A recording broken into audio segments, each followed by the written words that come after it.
Score might just be my new favourite Kennedy Ryan book. I read this book in 2 to 3 days, and that was me trying to go slowly. Score is the second book in the Harlem Renaissance series. The first book is Real, but I actually think you could read this as a standalone if you wanted to. Score follows Monk and Verity. Monk is a world-class musician, and Verity is an award-winning screenwriter. They used to date in college, they haven't seen each other in years, and now they are working together on a biopic, a Harlem Renaissance biopic. I have to commend Kennedy Ryan on the way that she is able to use her stories to represent marginalized voices in a very powerful way.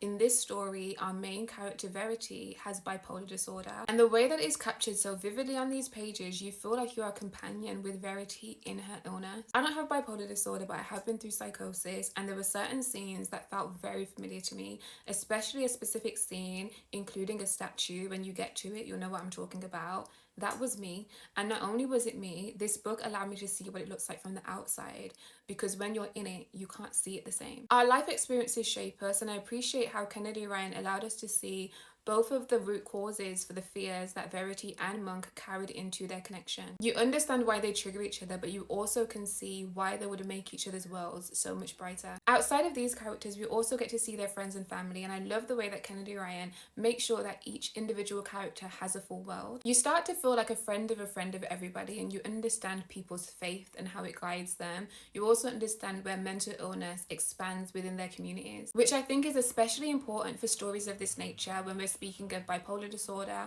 or any disorders of the mind, support is imperative. Your village, your community really does help shape who you become through your illness. Another thing that I thought was really well done in this book was the representation of bisexuality. A lot of the times we are told that a character is bisexual, but we only see her with men, even though she also dates women.